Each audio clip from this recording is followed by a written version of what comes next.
On 7 December 1941, as the first light of dawn crept over Hawaii, history narrowed to a single, unforgettable moment. In Washington, President Franklin D. Roosevelt sat quietly in his wheelchair, the radio crackling with urgent reports. And for a brief, heavy second, he understood America was no longer a bystander. Across oceans and continents, factories lay silent, armies maneuvered, and economies strained, all waiting for a giant to awaken. The United States was stepping into a war late, burdened by years of isolationism, still reeling from Pearl Harbor, yet possessing a power the world had never seen. In Detroit, Pittsburgh, and Seattle, ordinary workers would soon redefine warfare, trading their familiar routines for the relentless rhythm of production. Roosevelt understood that this conflict would be decided not only by courage on the battlefield, but by steel, oil, and time. On factory floors, in shipyards, and along rail lines, America prepared to fight with machines as much as with men. The Axis powers were advancing with terrifying momentum. Europe burned, Asia reeled, and the survival of democracy hung in the balance. Yet behind closed doors, production schedules replaced battle plans. Logistics eclipsed ideology, and sheer numbers promised victory. This was the start of a different kind of war. One fought in assembly lines, accounting offices, and sleepless nights. The story of how America outproduced, and ultimately outfought, its enemies begins here. In fear, in resolve, and in unprecedented mobilization. As the nation braced itself, oceans separated allies. Enemies underestimated capacity. And the clock began its relentless race. What followed would reshape global power, redefine modern warfare, alter entire industries, and determine the fate of millions. And it all began with a nation deciding, under fire, to build faster, fight harder, and endure longer than anyone thought possible. By 10 January 1942, America had shifted from shock to motion. Factories buzzing with orders that were almost unimaginable. In the Oval Office, Roosevelt signed production targets so vast that even generals, economists, and industrial leaders paused in disbelief. The decision was ruthless, deliberate, and absolute. Civilian industry would become the arsenal of war, transformed beyond recognition. Automobile plants fell silent, chrome trims disappeared, and assembly lines prepared to produce tanks instead of sedans. Henry Ford's factories, once symbols of luxury and abundance, were now tasked with fueling global destruction at relentless speed.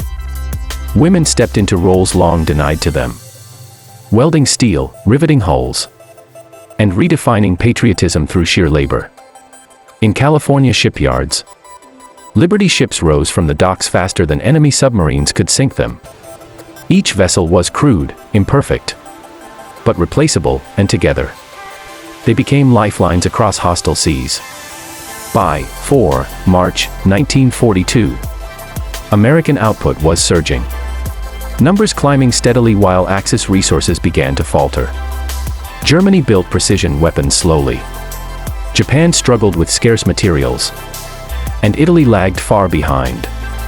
America embraced excess, accepting mistakes, inefficiency, and waste, because sheer volume itself had become a weapon. Railroads ran non-stop, steel mills glowed through the night, and ration books touched every household. Civilians felt the war intimately, in shortages, blackouts, and letters arriving from distant fronts. This was not glamorous heroism, it was endurance, repetition, and national discipline forged in noise, sweat, and determination. While soldiers trained overseas, America fought at home, racing against time, distance, and the relentless momentum of the enemy. The battlefield was expanding, and soon, American machines would reach places the world had thought untouchable. By 8 November 1942, American ships reached the shores of North Africa, carrying men, machines, and a promise of relentless pressure. General Dwight Eisenhower watched the landings unfold, calculating risks, balancing allies, and feeling the weight of every life under his command. Operation Torch was imperfect, dangerous, and uncertain, but it proved one thing. Production could project power across oceans, under fire. American tanks arrived heavy and crude, but they were plentiful, replaceable, and unstoppable in numbers. In the skies over Algeria, American aircraft appeared daily, fueled by meticulous logistics, trained crews, and unbroken momentum. Axis commanders faced a new reality. Losses could be replaced quickly on the Allied side, while theirs could not. By June 1943, American factories were feeding multiple fronts simultaneously, worldwide. Every rifle, every truck, every ration reflected a single idea: overwhelm the enemy. Deny them recovery, dictate the pace of war. This philosophy valued momentum over elegance, pressure over precision, and speed over symmetry, always speed. Soldiers on the front lines felt the difference immediately. Replacements arrived fast, ammunition rarely ran dry, and morale followed. In contrast, German units fought with scarcity, conserving shells, rationing fuel, and gambling on miracles that never came. America was learning to fight an industrial war, not with sheer brilliance, but with sustained, relentless force. The results were neither instant nor clean. Victories came at the cost of blood, mistakes cost lives, but capacity endured. As campaigns expanded, production followed them, bridging distances, absorbing losses, and sustaining the advance. The war was turning slowly, violently, but decisively, driven by factories, logistics, and human endurance. And soon, the battlefield would widen even further, testing the limits of scale, coordination, and American resolve.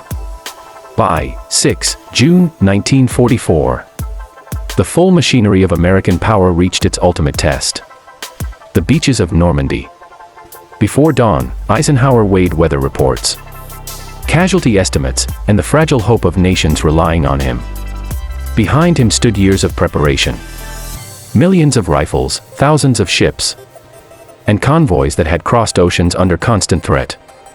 When landing craft hit the sand, American soldiers followed not just orders, but the certainty of supply, ammunition, food, and reinforcements ready at every turn. German defenses were formidable, experienced, and ruthless, yet isolated by destroyed rail lines and dwindling resources. American bombers flew daily, replacing losses, grinding resistance with relentless, unyielding pressure. By June 1944, Allied troops pushed inland, sustained by uninterrupted logistics, a tide that could not be stopped. The Axis could fight with skill, bravery, and stubbornness, but they could not replace what America brought to the battlefield. Every tank destroyed was replaced, every bridge repaired, every unit reinforced. This imbalance reshaped the war, reducing tactical brilliance to endurance and survival contests. Victory came not from a single day, but from the certainty of tomorrow's supplies. American soldiers sensed the momentum. But still, every mile inland carried cost, loss, and exhaustion. Normandy was a turning point, not only in battles won, but in demonstrating the decisive power of production, planning, and persistence. As France opened before them, American forces prepared to press deeper into the heart of Europe, sustained by an unstoppable industrial backbone. By December 1944, winter had closed in across Europe, and the war tested American endurance like never before. In the Ardennes forest, German forces struck suddenly, hoping desperation could make up for collapsing industry and dwindling men. American soldiers froze in foxholes, ammunition stretched thin, and the cold bit through uniforms, boots, and bones alike. Yet behind the lines, warehouses were full, railheads active, and factories across the Atlantic never stopped. General George Patton pivoted entire armies north, confident that fuel, ammunition, and reinforcements would follow him, because they always had. That confidence was not blind. It was earned, built on months of uninterrupted production and unrelenting logistics. While German tanks burned irreplaceable fuel, American convoys pushed through snow, mud, and shell fire, unbroken. By 23 December 1944, skies cleared, and American aircraft returned in overwhelming numbers. Bombs fell, trucks rolled, replacements arrived, and the German gamble began to collapse. Axis commanders understood, too late, the harsh truth: America could absorb shock and respond stronger, faster, and better supplied. Every lost American vehicle was replaced within days, sometimes hours. German losses lingered, compounding, demoralizing, and eroding hope. The Battle of the Bulge exposed a final imbalance: bravery versus capacity, courage versus supply. American soldiers endured the cold with the quiet knowledge that support was coming, reliably, relentlessly, unceasingly. Factories back home never paused, even through holidays, even through exhaustion. This connection between front line and factory defined the war's closing phase. When the German offensive finally collapsed, it took with it the last illusions of reversal. The road to the Rhine was open, paved not only with sacrifice, but with the unmatched power of production and preparation. By 19 February 1945, American forces surged toward Germany's borders, resistance thinning under constant pressure. Cities lay in rubble, roads clogged with retreating troops, and Axis supply lines had all but collapsed. American units advanced steadily, rarely pausing for lack of fuel, shells, or food. Supplies followed them like a shadow. Behind every movement stood logistics officers, engineers, and countless factory workers thousands of miles away. General Omar Bradley observed that the war now moved at American speed, dictated not by enemy will, but by unbroken supply. Crossing the Rhine became inevitable, not because of brilliance alone, but because preparation removed uncertainty. By 7 March 1945, U.S. forces seized the Ludendorff Bridge at Remagen, a moment that stunned German command.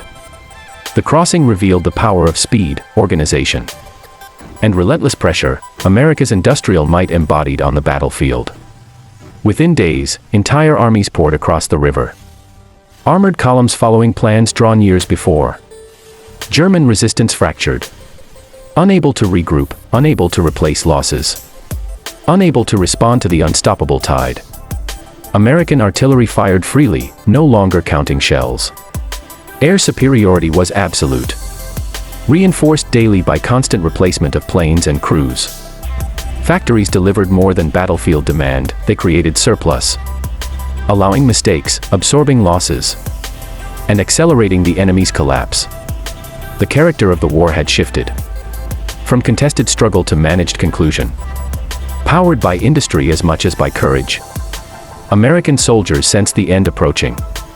Yet every mile gained cost lives, reminding them that victory carried a human toll. Each step forward reflected years of planning, production, and sacrifice, a testament to the unseen labor behind every advance. Soon, the war in Europe would end, not with a single moment of brilliance, but through relentless endurance, overwhelming force, and the certainty of supply. By 8 May 1945, Germany surrendered. Cities lay in ruins, armies scattered, and governments struggled to survive the aftermath. In Europe, the factories that had once fueled war were silent, looted, or destroyed. But across the Atlantic, American industry had not slowed. It had shifted focus, preparing for a new and even fiercer front. Thousands of miles away, the Pacific War still raged, demanding more ships, planes, and men than the world had ever seen. Japan fought with resolve, skill, and fierce tenacity, relying on terrain and dwindling resources to hold back overwhelming force. American shipyards answered with carriers, transports, and endless convoys, a flow of material that would never stop. By 19 February 1945, U.S. Marines had landed on Iwo Jima, supported by relentless firepower and the certainty of supply. Every shell fired had crossed oceans, every ration carefully counted, every replacement soldier trained and ready. The island became a test of endurance, brutality, and industrial reach. Casualties were high, but reinforcements arrived. Equipment flowed, pressure never wavered. By 1 April 1945, Okinawa followed, larger, bloodier, and decisive. The campaign revealed the horrifying cost awaiting an invasion of Japan itself. American planners studied production curves alongside casualty projections. Understanding that industrial power now carried moral weight, factories continued, preparing for a war that might consume hundreds of thousands more lives. Industrial supremacy allowed options, but it could not erase the human toll of every battle. As the Pacific tightened, America faced a choice no nation had confronted before, a choice shaped by fire, steel, and calculation. By 6 July 1945, American leaders gathered in secrecy, exhausted, and burdened with unthinkable responsibility. The war had been won in Europe. Yet peace demanded a decision that no amount of production could simplify. President Harry Truman reviewed reports filled with casualty estimates, supply capacities, and grim projections for an invasion of Japan. Operation Downfall promised victory, but at a cost measured in hundreds of thousands of lives. America's industrial power could sustain it, but the human price was staggering. Meanwhile, in the deserts of New Mexico, another product of wartime industry reached completion. On 16 July 1945, the Trinity test detonated, and history changed in seconds. The explosion was blinding, terrifying, undeniable, a stark proof that industry had crossed into a new era. Scientists watched in silence, knowing their success carried consequences that could never be undone. Factories had built more than tanks and planes. They had built the future, and with it, a profound responsibility. Japan still fought, cities burned, civilians suffered, and surrender remained distant. American bombers already dominated the skies, replacing losses effortlessly, sustaining pressure that never faltered. Production no longer struggled to keep pace with war, it outpaced it, reshaping the strategy of victory. The question before leaders was no longer if America could win, but how it would end the war, and at what cost. Industrial supremacy had created options, but each choice carried moral weight. Every decision echoed beyond battlefields into history itself, testing the limits of power, resolve, and humanity. The war that began with scarcity was ending in overwhelming excess. And in that excess, the world stood on the edge of something entirely new. By 6 August 1945, the war reached its final and most terrible turning point. An American bomber carried the culmination of years of production, research, and relentless urgency toward Hiroshima. Every shell, every plane, every trained crew had been part of this moment. A fusion of industrial power and human effort. When the bomb fell, the city vanished in light, heat, and silence, leaving devastation beyond comprehension. Factories had delivered victory, yet humanity paid a price that would echo for generations. 3 days later, on 9 August 1945, Nagasaki faced the same fate. Japan's leadership finally confronted reality, industry had defeated tradition. Supply had outpaced resolve, and defeat was inevitable. The war that began with bullets, tanks, and ships ended with science and fear, reshaping the nature of conflict forever. American soldiers across the Pacific waited, exhausted, uncertain, and numb, witnessing the scale of destruction their nation had unleashed. Factories continued running, unaware that peace was just hours away. By 15 August 1945, Japan announced surrender. The war ended not with a single decisive battle, but with the acceptance of impossibility. A reluctant acknowledgement that resistance was futile. America stood intact, its industrial might unmatched, its power undeniable. The cost, however, was staggering, millions dead, cities erased, lives forever altered. Victory had been achieved through unparalleled output and relentless pressure. A testament to what sustained industrial effort could accomplish. Yet in the silence that followed, there was no triumph, only reflection. sorrow, and the weight of responsibility. The world had survived, but it was forever changed. Industrial power had proven decisive, but humanity had paid the ultimate price. By 2 September 1945, the formal surrender of Japan took place aboard the USS Missouri. A moment recorded in history yet felt deeply by those present. General MacArthur signed the documents. Sailors stood at attention, and the flags of the Allied powers fluttered against the calm waters of Tokyo Bay. The war, global, cataclysmic, and all-consuming, was finally over. But the consequences would echo for generations. Across America, factories that had never slept finally slowed. Assembly lines quieted, and workers returned home, their labor having shaped the outcome of the world. Ships carried both the living and the dead, a testament to industrial power and human sacrifice alike. In Europe, cities lay in rubble. Governments struggled to rebuild, and societies faced the immense challenge of starting over. The United States emerged as the preeminent power, not just for battlefield victories, but for its unmatched ability to produce, sustain, and endure.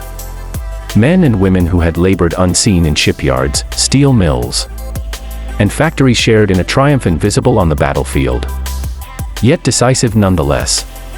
The lessons were clear: industrial capacity, organization, and relentless logistics could decide wars as surely as courage or strategy. From the shock of Pearl Harbor to the deserts of North Africa, the beaches of Normandy, and the islands of the Pacific, this story is one of scale, sacrifice, and determination. The world had been reshaped by fire and steel, by courage and production, by men, women, and machines alike. And as the sun set on 2 September 1945, humanity faced a new era, one defined by the knowledge that industrial power, when combined with human resolve, could remake history. The cost had been enormous, but the story of America's role in World War II would stand forever as a testament to endurance, ingenuity, and the will to overcome unimaginable challenges.